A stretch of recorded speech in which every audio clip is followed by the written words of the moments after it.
What's up, everybody? It's your man Papa Hack here with another episode of Life in Stereo with my main man Payday on the Beat Bob and our special guest David dmuma. What's up, everybody? So David contacted us after the Aaron episode when we put everything out about Aaron's feet episode, and David has a very interesting. Would you call it a kink? What do you call it?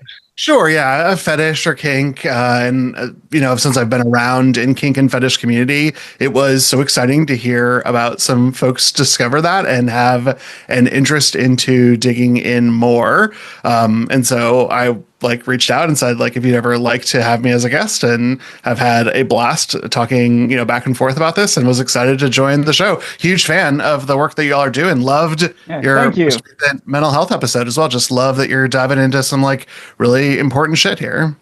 Yeah. That was on our mind for a while. We had that idea of that episode for probably a few months now, but holiday season, that's when we felt the perfect time to get it out and to get into it.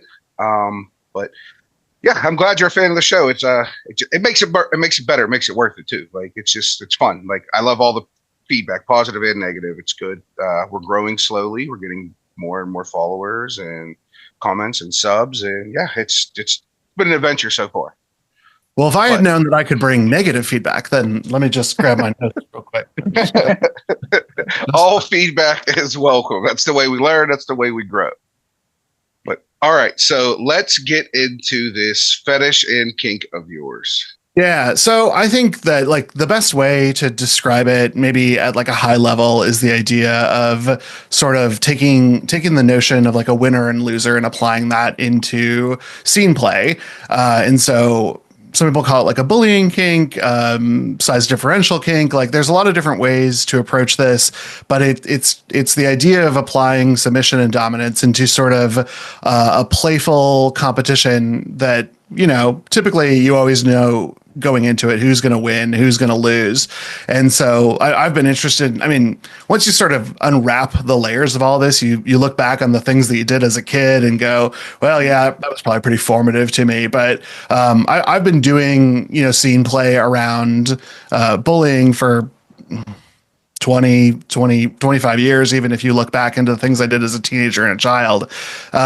So I was excited to come on and talk about it.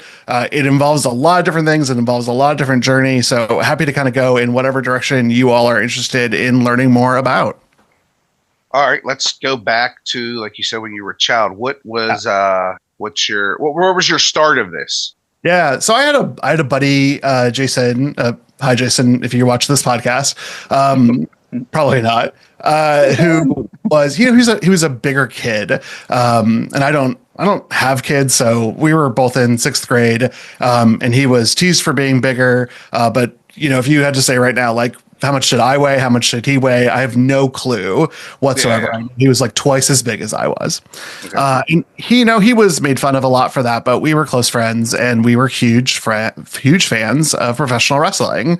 And so we would watch these scenes unfold on TV. And then we would do the same thing that boys everywhere do, which is recreate them in your backyard to varying degrees of going to the urgent care.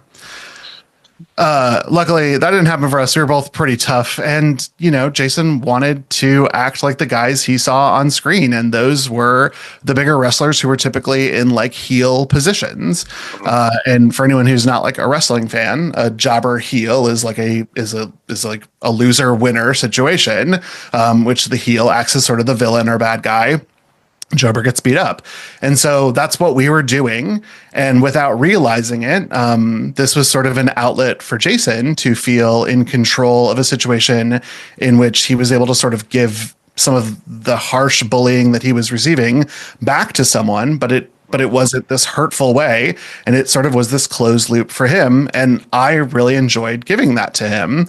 And so none of that's sexual, because we were also children. Yeah. But the itch that scratched for me, like giving somebody sort of closure or pleasure or satisfaction out of being sort of dominant in a situation, did stick with me for a very long time.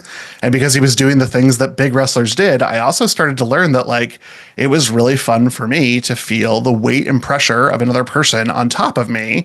And later in my life, I would go on to like exclusively look for that.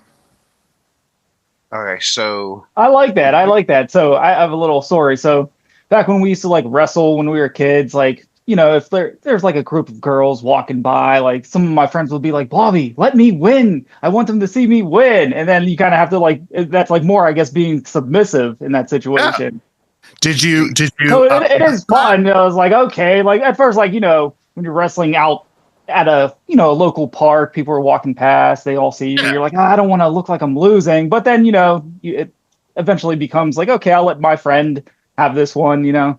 You're the complete opposite of him though, Bob, because just me and Bobby have been friends forever, 20 plus years. I know we're guys, we talk about sexual stuff and what we do with our girlfriends and everything.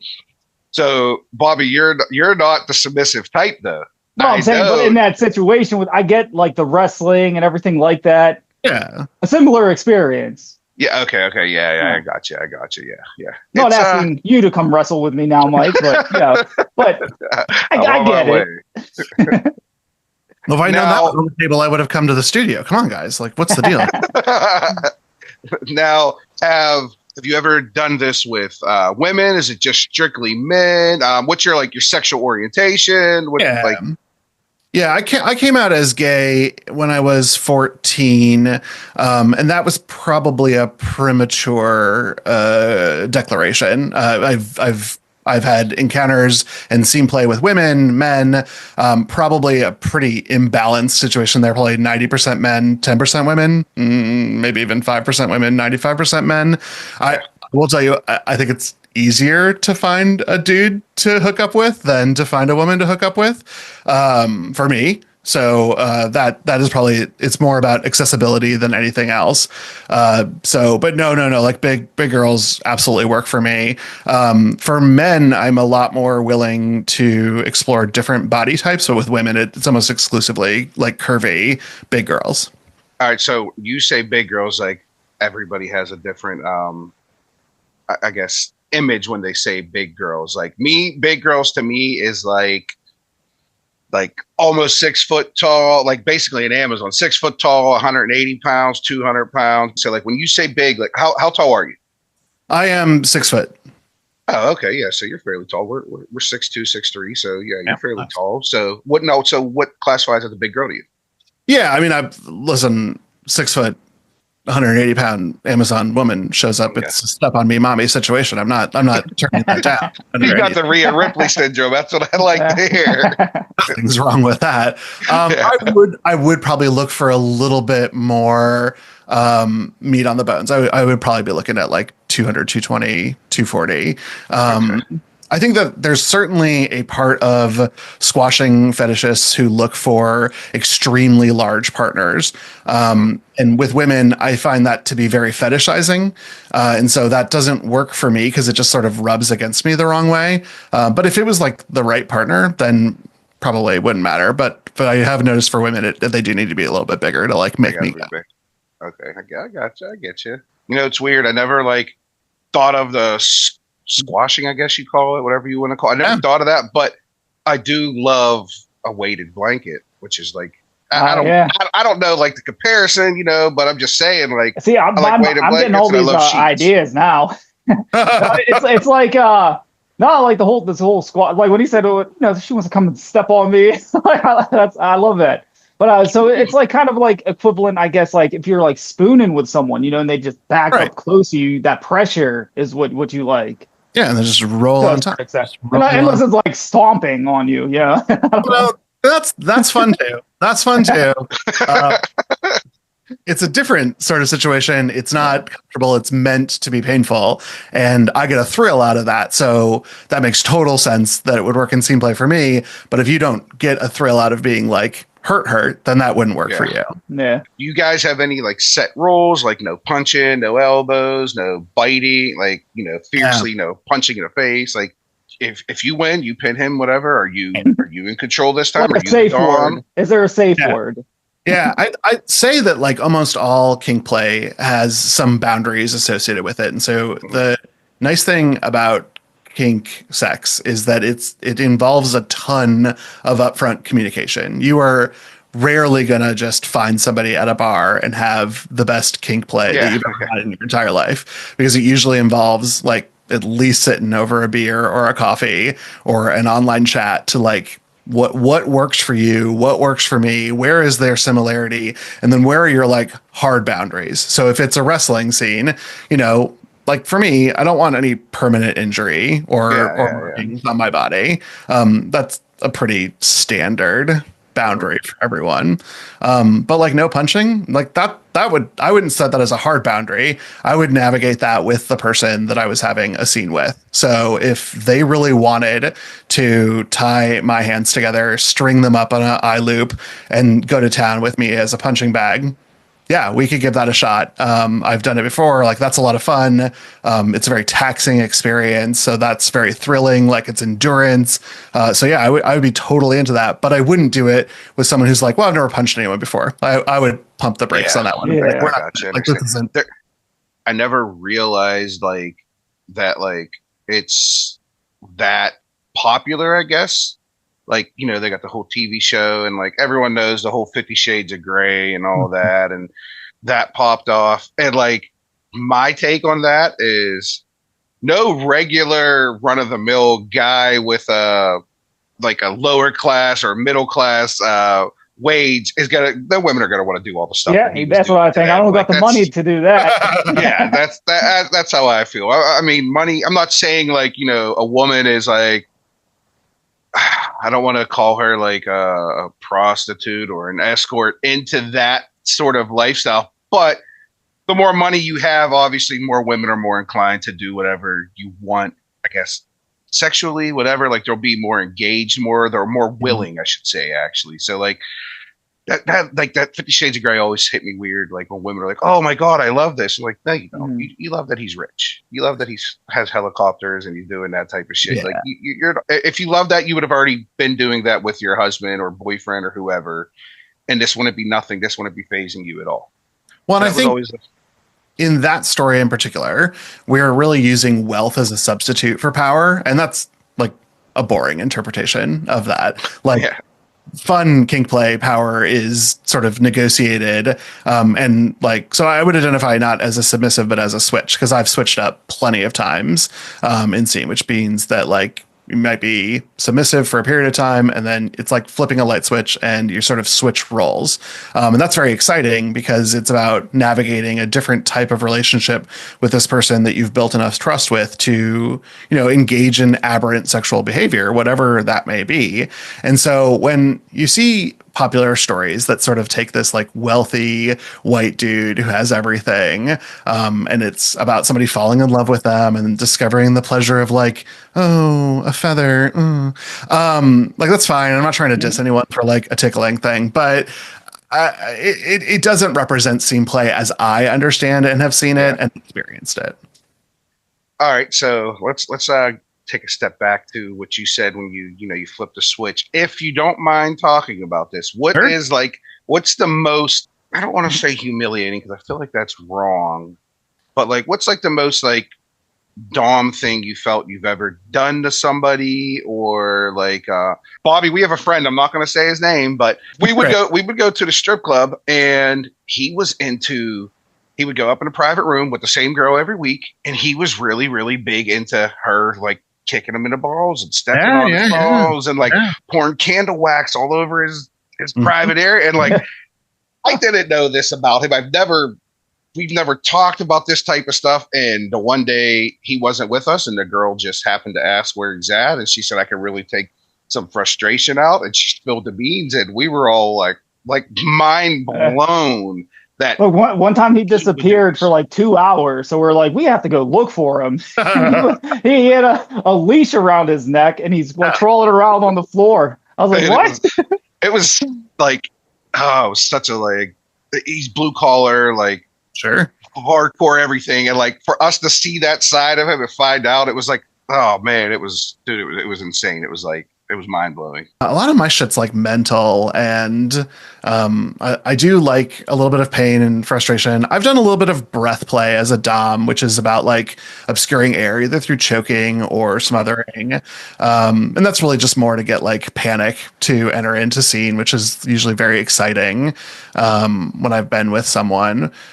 For me, though, I mean, I'm kind of like your friend. I've taken it all. And I think that, again, it really depends on the partner that you're with and the sort of things that they're interested in. I wouldn't seek out someone to like kick me in the nuts. Like that's not, not top of my list. But if I was hanging out with somebody and we had some really good rapport and they're like, wow, this is like really important to me, I'd be like, fuck yeah, let's do it. Because that's tempted. Okay, I got you. Right. And that's where we've sort of gotten it. I've done some wax like your buddy has. That's also not like high on my list. I'm not seeking it out. But the idea of being degraded to the point of like wear this collar, like that's pretty hot. No matter kind of where you're going, if you're into degradation kink, that's about lowering this level, the tightness of it, as it's like wearing a tie in that you can feel it when you swallow. There's something very appealing, very masculating about it, which is cool and fun. See, this is like, like, you know, I see like the videos and the reels and the shorts and everything of like, I've seen a guy dressed entirely as a baby and like he has a giant high chair and a girl takes care of him and the girl's like hardcore into that. And like, I followed the series. It was on Snapchat actually. I followed the series for probably like a solid like 3-4 months. They came out with a new episode every week and like, they were decently long, probably like 20-25 minutes. And like, it was crazy and mind blowing to me. And then finally, probably like the 5th or 6th episode in, she's like admitted that she's only into it because she can't mother children herself. So like, oh my gosh, he was into this guy, taking care of this guy who was into dressing up as a baby. And like, he was full on like, going to the bathroom in diapers and like she was bottle feeding him. Did she enjoy it though? Like she enjoyed it though, right? That was her reasoning to getting into it. That was her main reasoning to start it, but then she like it turned into a sexual thing too. Obviously he's a grown man and like, but it was just like it was wild that like for the longest time he was the baby and then all of a sudden one episode comes on and she's the baby and the roles completely switched and like to see this guy like fully clothed and not in a diaper was like mind blowing to me too. And like, it was like such a quick 180 and like, she was mad. Like she was a disaster as a toddler. She was throwing shit. Like it was crazy, but like bratty. Yeah. It was like a whole different kink, but she said like, she loved the role switch and like, she like hardcore loved being like the baby and like that was her thing. And she loved being a baby. And she said that built her up and turned her on. And like at night, it was like, boom, full on. She would do anything sexually he wanted her to do now. Like it was, oh man, I couldn't believe it. Like it was like a whole shebang. It was wild, man. I'm just so shocked that so many different things turn people on. I understand the whole, the women who dress as doms, they're smoking hot. Like I love wrestling. Are you still a wrestling fan? Yeah, you know, it's been a long time. It's been a long time, and I would probably recognize none of the names that you would throw around. Oh, man, Rhea Ripley. Oh my God, she is so hot, and she has like the full goth dom look all the time, and oh man, shoot, it's like crazy. Like, because I'm not into women with like the short hair or the shaved heads and all that, but when I saw Rhea Ripley, I was like, holy shit! Like, I'm absolutely loving it. All right. So what about, what was something that you said no to? Absolutely not. Oh, wow. You know, obviously I've negotiated boundaries with folks with every session that I've done, and we've never crossed those. So I've never felt the need to say like, no, like I've never felt the need to stop a scene because we've crossed a boundary. I have needed to pause scenes before. And so, you know, you've heard of safe words before. A lot of folks the kink community will use the red light, yellow light, green light. So if somebody ever wants to do a check-in with you, they say, how are you doing? You say green light means go, like all cylinders, like this is awesome. Yellow is like, I need a break. I need a pause. Things are too much. And when you're throwing up against somebody who like outweighs you by a couple 100 pounds, like that can happen really easily. And so I've never had to call a red light. I have certainly asked for breaks and things. But I certainly, searching my memory, I don't think there's anything that I've ever said like absolutely not to, but that's because of the communication up front. Yeah, you got everything good. Somebody was like pulling some arcane device out of a suitcase, being like, "I'm going to shove this up your ass," and then you being, "Fuck, I'm not going to do that." But that's because we had talked about it like weeks ago, you know. Okay, all right, yeah. So you come in prepared. See, that's man. Yeah, I don't know, man. I guess I live like a bland sex life. Like I don't know, man. There's nothing. There's no shame in sexuality. Like, I think that's the thing that's hard to deal with aberrant sexual interests, like kink play, is the idea that there's so much shame in being who you are, and being open about it. And then what I've noticed when I talk to vanilla folks is that they also feel shame that they're not like more invested into it. And so maybe you are, and you need to explore and be interested and keep that door open. But also, like, it's okay that you're built how you're built, because it's also okay that I'm built how I built. Is there ever like a situation, you know, when you're kind of like surprised by something? It's like, hey, I got something for you. Close your eyes, and then, you know. Oh yeah. Well, okay. So my point is, sometimes like it would be weird for me to discuss every single aspect of the act. I like to save something, you know, to randomly like be spontaneous. Yeah. Like I was messing around with a guy who was into like candle wax and things, and that didn't really work for us in a scene. So, you know, we kept meeting up, kept getting together. There's plenty of other stuff we enjoyed. And he said, like, you know, if you trust me, I'd like to try something, you know, more this scene. It's nowhere close to your boundaries, but it, you know, we've talked about the things you've enjoyed, and it hasn't been part of your kink before. And I was like, fine, you know, we always did scenes blindfolded, so I never saw what was coming, kind of regardless. And he put a gag in my mouth that was like a ring, like a open ring. Yeah. Not big enough to like stick your dick in or anything. So that was not what this was going to be. And he lit up a cigarette and flicked ashes in my mouth for like 20 minutes. My God. It was surprising to get to Bobby's like cue on this. But honestly, we did it multiple times after that. It was a really incredible scene. It was almost exclusively with this person, so it's not something that I've like gone out and sought. But I would like, it was a very exciting situation. Yeah, that would never. Oh man, yeah, it wouldn't work for you. Yeah, no, absolutely not. That's like, oh yeah, no. Damn, I can't believe he surprised you with that. That's crazy. Like you were like, that surprised me. I was. No. That's the whole point of the trust that you build up, is that somebody, like, we would know each other, not that I went into like all my childhood life, but like, it is hot when someone smokes. I don't have that childhood trauma. I have other childhood trauma that is leading me to be like, oh, that person smoking, they're now more attractive. And I think because he had picked up on enough of that, he said, I'm going to give this a shot. And I think that's really fun. And that's sort of the fun of discovery that sort of lives in this world as well. I don't want to say like kink or fetish that I enjoy. And this is I'm gonna sound like a real piece of shit to any women listeners right now.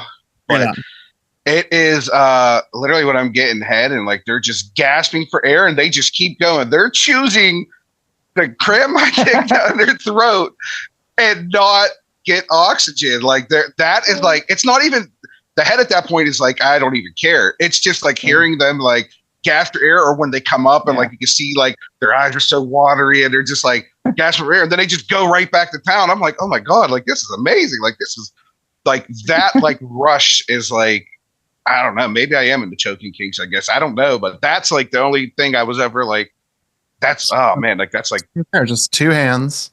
Work out some signals. Don't do it blind, because you probably won't be able to talk to each other. I think there's a lot to that, because it is sort of, have you ever like put your hand down there to like keep them there, but not like keep them there? They could obviously. Yeah. I've gone into that. Yeah, I've gone into that, and I did the whole face fucking and all that and everything. But it's just like when it's their own choice, and I hear them like gasping on their own, but they're still going to town. I'm just like, oh my God, this is amazing. Marry me right now. Like that's like, dude, that's it. Like. Yeah. Oh my God. Yeah. Like, I'm in love. Yeah. Dude, just hearing it, like just hearing the graph, or even knowing like she's down there gasping, like you're choosing my pleasure over your lack of oxygen right now. It's just like, it's there, man. I love that. That's hot. it's it's kink adjacent. I don't think we're like getting into like the top level of the members only. Yeah. Hey, you're allowed to be in the parking lot for now. We'll see. Provisional. I got a weekend membership.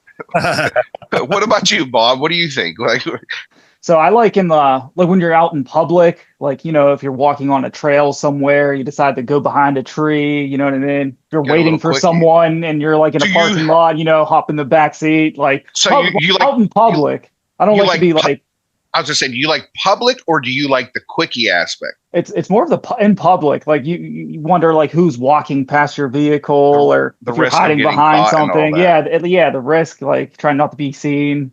Public play, it's interesting because I have like a complicated relationship with it. I don't necessarily do a lot of outdoor play, and I don't seek it out. But I've done things in public that were part of scene that only like me and my partner knew about, and that's also kind of fun in a way. So like my buddy Eric and we've known each other for 15, 16 years, and he's into a lot of different things. He probably brought out a lot of the degradation in me, and we would go like meet at a bar whenever I was in town. He lives in New Orleans, and I'd buy him a couple beers and he would just like order pretzels for me and I wouldn't drink anything and just eat the pretzels. And to him, that was the sort of power exchange that I wasn't allowed to drink. Only he could do that. And I had to eat these stale, gross, disgusting pretzels, which made me very thirsty, which, not to get too vulgar, but like Eric would then take a little bit later in the evening.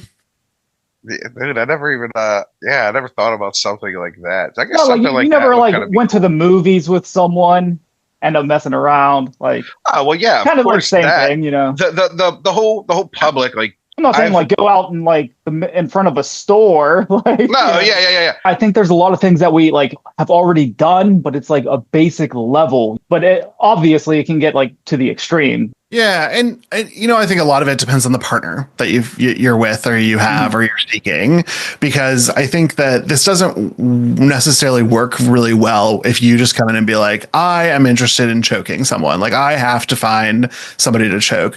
But I think that if either of you had a partner who was like, hey, it would actually be really exciting if you would choke me a little bit, we'd all be down for that, right? Like you're gonna say yes to that, or is that like a total? Or there probably are things somebody could say that would be like a total no for you. I love like when someone leaves like little marks on me, like here and there. You know what I mean? If I'm getting dressed or something, I'm in the mirror and I see like a mark or something on me. Like I like that. I don't like restrictions. I'm more of an all or nothing type person. It's like, look, we're gonna do this, but I'm not gonna not leave a mark on your neck if I'm kissing you there, but I can do it anywhere else. Like that ruins it for me. I don't like being like told where to go. It's just like the whole subject, yes or no. Yeah. Wait, are you talking about like leaving hickeys on necks? Yeah. Or anything, Well, I mean, I have hand tattoos, so I don't care where I'm marked at. You know what I mean? It doesn't bother me. But some people are weird about that stuff. Dude, I don't like the hickeys per se. I mean, obviously, I got a crazy beard, so like I really feel like it's like in their face the whole time, and I'm like kind of like grossed out by it. But like your little hickey deflectors. Yeah, I don't mind like obviously like giving them on the body where it's hidden and all that, because then like later on like get out the shower and I like see that, and then I like think back to like when it was happening, I get all like giddy and like a little kid, and I'm like all smiling and everything. So I don't mind them, like the hidden ones. The hidden marks are cool, or like even the little bite marks and all that are cool. But like I don't like the public visibly seeing like I guess that's what my girlfriend's neck or something. Yeah. I totally get what both of you are saying, and that if I have to hide something, then I probably shouldn't do it in the first place. That's how I see it. Or even the notion that you'd have to hide it is a little sexy in and of itself. Like it is just sort of this, how am I going to navigate this? And playing with that, it's another part of like exhibition in a way. And that's kind of fun, but I get it. I think that there were times in my life when I was like, I felt like I couldn't get a tattoo because my job wouldn't let me. And I think the world's like a lot fucking different now. I do think that if I should with a hickey, somebody would ask a question and I'd be like, oh, I have a robust sex life. So like, that's all you need to know. Yeah. I guess that's not a bad way to look at it. I don't know. I guess it goes back to like when I was younger and like my mom, Bobby, when I was little, like young, like when I say little, I mean like I was probably 14-ish. Yeah. I, like an idiot, I did it, but she did it too. I had a girl carve her name in my arm, like, but as it was going on, it was cool to me. Like I was, oh, this is sweet. Like it didn't hurt. Like it hurt, but it didn't hurt. But man, oh my God, I'll never forget the day my mom seen it. She went absolute ape shit. She went berserk. What the hell's wrong with you? Why would you do that? That could have had a disease. It was just a thumbtack. But like she's like, you could, you know, no, you gotta heat it up with a lighter. Yeah, that could scar you forever. And like she went crazy. Like she was not having it. And ever since then, like I was always like secretive about any of that type of stuff, like hickeys, everything. Because remember, I had a hickey on my neck one time. Mm-hmm. No, this was back when I was 14, 15 years old. So this is 2002, 2001. I was completely petrified. Go on a computer, look up online. I actually went into, me and Dante, we went into a Yahoo chat and we were chat room trying to figure out how to cover them up and hide them. And someone said, take a spoon and stick it in the freezer, leave it in the freezer. So we left it in there for a couple hours and I stuck it on me. Oh my God, it was instant frostbite. It hurt so bad. No, hell no, it made it 100 times worse. No, you gotta take a brush. You gotta take a brush or I remember you used to comb and brush it out. Yeah. That would just leave a huge brush burn though. Like foundation. That's what you need. You just need some foundation. Yeah. I should have just stolen some of my mom's makeup and just covered it up. Cover it up. Did you ever get caught when you were younger with marks or anything on you, or like get questioned about anything? No. I mean, I lived in the DC metro and my curfew was when the subway stopped working. So I usually was like a hellraiser in high school. And my parents didn't really particularly care. I lived in Michigan for a year with my father. We were farmers. Didn't have a lot of access or experience then. So I didn't really have a lot of it. I know I had hickeys as a teenager, but either my parents didn't notice them or they didn't want to talk about it because we were like, uppity, snooty white people. Couldn't possibly like address the nature of like sexuality. And so I didn't have any of those or any weird moments. I never like, I don't know if I regret this or not, but I like never talked openly about kink or kink interest with my family, and maybe that's how it should be. But I do feel like if that's the only way they could learn about it, that's sort of a bummer that I didn't make more of an effort to share this part of who I am. And it's mentally exhausting to code switch no matter who you are. And so queer people live this all the time, like saying, oh, I have a girlfriend instead of a boyfriend, which that's bullshit. But I think with kink, it's a little different. Like there'd be no circumstances in which I would just need to naturally talk about like, oh, my leather harness is in the shop again. Like I just like, that's not going to come up in like regular conversation. But see, I like how you just said like the hiding it. I have a really good friend named Kelter. I met him on DC Universe in 2009, I want to say. So I've known him for quite long time, and only this past year. Now, all of our other friends in our gaming group, they all said like he was gay and blah blah blah, and he's closeted and all that. We would always make gay jokes, but we grew up in the age where like saying you're gay wasn't like you're gay with a guy or gay with a chick. That was just like you're a nerd or whatever. Same thing with fag. So sometimes I still naturally say that. I've toned it back a million times, but like I don't just say that to a stranger. Like I don't say to my friends like, "Oh, that's gay, it's stupid." Well, Kelter, we're in chats, we're in party chats, gaming together for years and years and years and years and years. Everyone tells jokes. We have black friends, white friends. Everyone tells jokes about everybody, all natures. Everything's on the table. We're just in a game chat, just bullshit talk. And then Kelter finally, he told us like he had a girlfriend before and she'd lived with him and they were engaged and all that. And this whole time it was a guy. I didn't know until the last year, maybe coming up on 2 years now, like until he like finally was like, yeah, so I am gay. And I was like, what? And he's like, yeah, I've been gay this whole time. And he's like, everyone's been right. I never said that. I felt like the biggest piece of shit in the world. I'm like, oh my God, Kelton, we made all those jokes. So he's like, no, he was like, I know you. He was like, I know you didn't mean it. You weren't being mean or anything, but I just felt so bad the whole time for years and years and years. Here we are just making jokes or being like, no, that's gay, or no, you're gay. Haha. Like that was it. But like, wow, I felt like such a piece of shit because Kelter's one of like my best friends. If I ever get married, Kelter's he's gonna be one of my groomsmen. Like he's like, I call him on a daily basis, text him, whatever. We game constantly, like, and I just like I felt horrible that he kept that hidden from us the whole time we gamed together, dude. It was, man, I felt like shit, like literally, like bad that like one of my good friends had to like hide who he was for such a long time. Yeah, because he felt like we were gonna be like, I don't want to say like assholes towards him or different, but like. You already did a good job of that.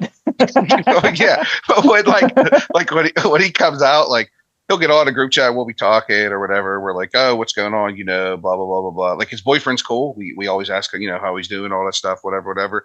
And it'll be funny because we'll be in a group chat, we'll be talking. Like someone will be like, oh, yep, hold on. Hey, when my girlfriend gets home, I'm gonna get off because I'm trying to get my dick sucked, or say something of that nature. But why are you gonna tell everyone what I say? Bobby is usually it's usually me. But Kelter would be like, hey, I'm getting off. I'm going to go get my dick sucked. And we're like, oh, you faggot. Oh, you're so gay. But like, he knows, like, we're just saying it jokingly. But like, still, man, I felt awful forever for him, like, not being able to like be comfortable enough to say that to us. So like now I'm like toned back when it comes to that. Like, Mike, I would say give yourself some grace. Give yourself some grace here. You also didn't create language, so you can't be held responsible for everything in the world. And sometimes we can like bear the weight of so much on our shoulders when it comes to this. And if your buddy says he's cool, that's awesome. And the world that he lived in that made him feel uncomfortable sharing it. Yeah, you were a raindrop, but you were a raindrop in a massive ocean of other water. So you have the power to do things differently from here on in. You've got kids, and that's probably the most important place to place your energies, not even your buddies. You know, that would be my, you know, guidance to you. Dude.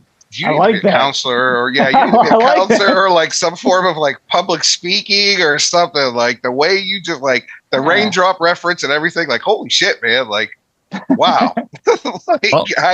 This whole time, like, it's just gonna sound crazy. Like I just explained. Like I felt terrible, but like you explained the whole. I'm just a raindrop in it, and I was like, damn. You know what? Like, Kelter can accept it. I don't know why I can't. Like, yeah, wow, jeez, man.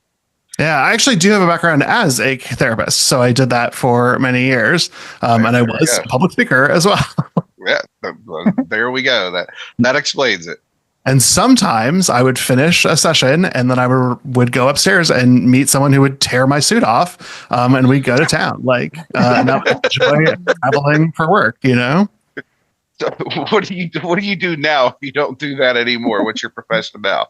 Yeah, so I mean, this is doing like a lot of fucking air quote work, but I like retired from my profession after COVID. So I worked very specifically in mental health and substance use prevention, and I had like a national portfolio. I was in charge of a lot of different grant monies and things like that. It was a great job, and I was very, very good at it. But COVID really changed the way that we worked with mental health, and I think the conversation about mental health took a very drastic and interesting change that we were really into sort of preventing loss of work rather than enhancing life. And so I just was starting to look at other things that I wanted to do, and I had always had a proficiency and joy in programming. And so last May, we moved out, my husband and I moved out here to Spain as lower cost of living, and I've been doing game design ever since then. Oh my God! What type of game? Any games? Anything specific? Or like, are you on? Is it PC games, console games, cell phone games? Like, what type of design? Yeah, right now I'm making the computer draw a box and learning to move the box around the screen. So maybe we can calm down on consoles and shit right now. A lot of it's just like learning the math and the background and the history. So I'm in art classes, I'm in music classes, I'm in programming classes. I'm really trying to like do it all from start to finish. It's a lot. And, your brain learns things so much easier when you were in your 20s than now in your 40s. Spoiler alert for both of you. In a couple of years, like, it doesn't get better. I mean, life does get better. My libido is perfect, but brain learning things, second language, and programming skills. It's a lot of shoving shit in here. Well, yeah. What was the move like? You're in a completely whole different country. Like, what was that like? Yeah, I mean, it was a big move. We sold everything, packed into 5 suitcases, and moved out here. We had to do the apartment sort of virtually, which I guess that's a good thing from COVID. Everybody does things virtually in some way now. But we're having a great time. We're on what's called a non-lucrative visa, which means that we had enough money in savings that we don't have to work every year to maintain our residence here. And so, we know other expats or expatriates, people who moved from other countries here. Just had a bunch of folks over for Christmas. It was great. It's a cool place to live. It's a very different lifestyle, which is exactly what we needed, because we were both on the highway to heart attack, because we were both working ourselves to the grave. What's the weather like where you guys are specifically at? Do you have like an actual winter per se, or is it just all sun? We do have a winter, because the little old ladies that live in our building, we are in a building of widows and one English couple. That's all of our neighbors. And when the air gets down to, I would say, 55 degrees Fahrenheit, these little old ladies burst out their parkas. But it will never, it has never snowed here. It won't get below freezing. It is a warm place to live. We are at, I think the low today was 6, which is like high 40s, low 50s. Oh man, that's like almost perfect. Like San Diego is like beautiful all year round. Like that's like perfect weather. I've always wanted to just like pack up and go and move to a different country. Like I've always not even necessarily a different country, just a different state in general too. But a country would be awesome. I have a group of friends who they go to Thailand every year. Yeah, and they love it. They love it, love it, love it. They've been trying to drag me along for years and years and years, and I was going to go, and then COVID hit, so I ended up not going. And they keep trying to get me to go again and again and again. And I got 3 kids, my daughters, 2. I can't just up and leave, let alone be gone that long. Like she goes and stays with her great grandmother and their mom. They stay at their house 2 days a week just for work, and it drives me crazy now. Like when they're gone for 2 days a week, so I can't go up and just be gone for 2 weeks and can't do that, man. I really, really want to travel and go and at least experience it one time, but I would absolutely love to be anywhere, but I love Pittsburgh. Pittsburgh's pretty awesome. Pittsburgh's pretty awesome.